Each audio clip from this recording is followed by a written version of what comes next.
Sa kanilang opisina sa puso ng Quezon City, araw-araw, lumilikha ng movie magic ang mga empleyado ng Nara Post-Production Studios.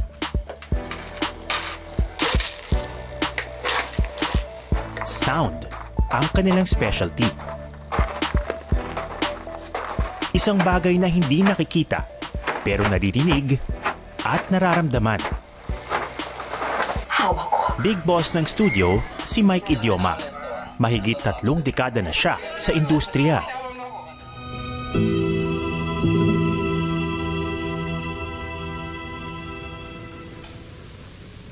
Ang bayan ay may kanser na panlipunan na kailangang ibilad sa templo ng sambayan ng Pilipino.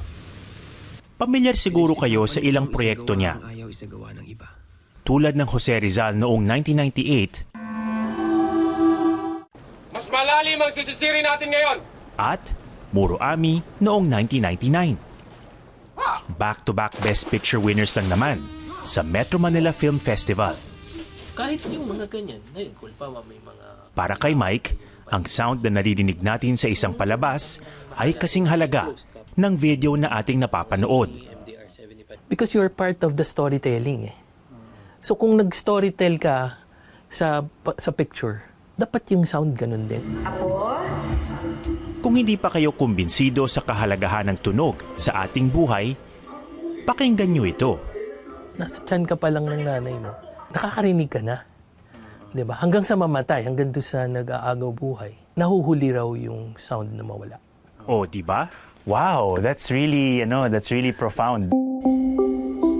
Sa isang bahagi ng studio, ipinakita sa akin ng isang nakaaaliw na teknik sa pagdisenyo ng tunog o sound design.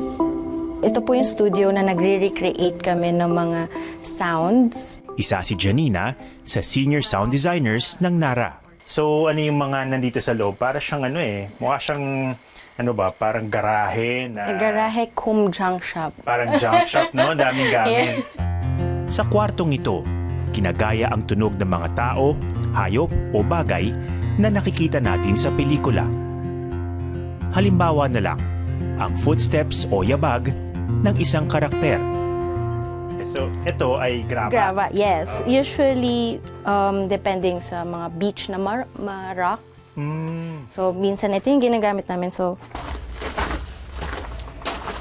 yan yung tunog niya. Okay. Then, this one, the smooth cement, usually sa mga garahe po. Yeah, so, iba po yung movements sa smooth.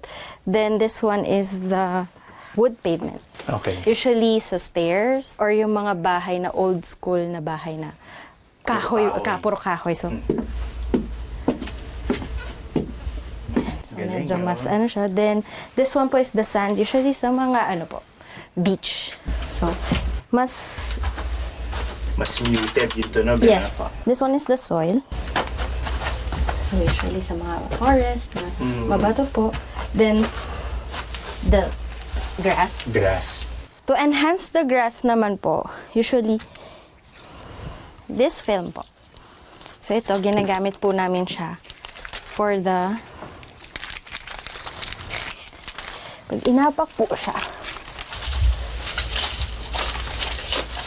dried leaves. So yun yung parang may dried leaves ka pong inaapak. Oo, mga tuyong dahon, Yes po. Sa isang sulok, meron namang koleksyon ng iba't ibang klase ng kasuotan. Like this is the soft cloth po. So, yan.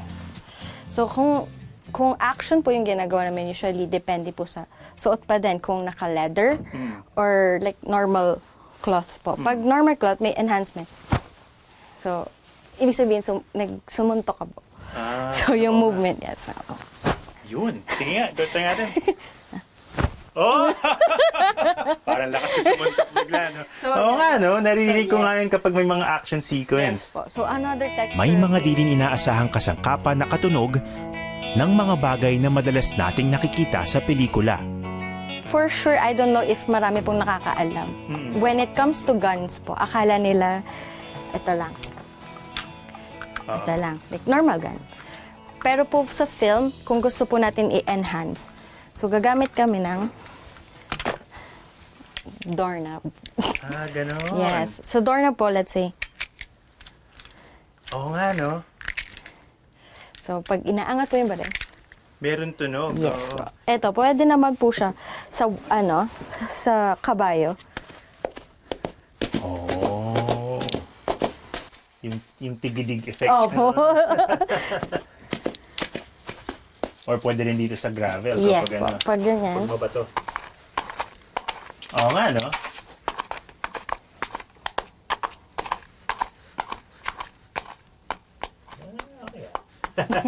So, yun po yung ginagamit namin. Dahil sa kayo yung naglalapat ng sound sa ginagawa ng mga artista, sa isang banda, parang umaarte din ba ang mga Foley artist? Yes po. Kailangan mo i-mimic yung movement nila. Especially when they walk. Pag naglalakad sila, may iba't ibang style po kasi yung mga artist or yung mga character maglakad. May iba't ibang klase ng sound sa isang pelikula na minimix o pinagpapatong-patong ng isang sound engineer. Ang tatlong basic: music, dialogo o yung usapan ng mga karakter, at sound effects. May iba't ibang uri rin ng sound effects. Pero tumutok muna tayo sa idinemo ni na Janina. Foley ang tawag dito. Ipinangalan kay Jack Donovan Foley, isang direktor noong 1920s na unang nag-develop ng technique. So ano bang nangyayari sa paligid mo? Or naglakad kayo, hinawakan mo to, pinindot mo to, uulitin natin yan. And that's the art of Foley. Maraming salamat sa panonood ng Eyewitness, mga kapuso. Anong masasabi niyo sa dokumentaryong ito? I-comment na yan at mag-subscribe sa YouTube channel ng GMA Public Affairs.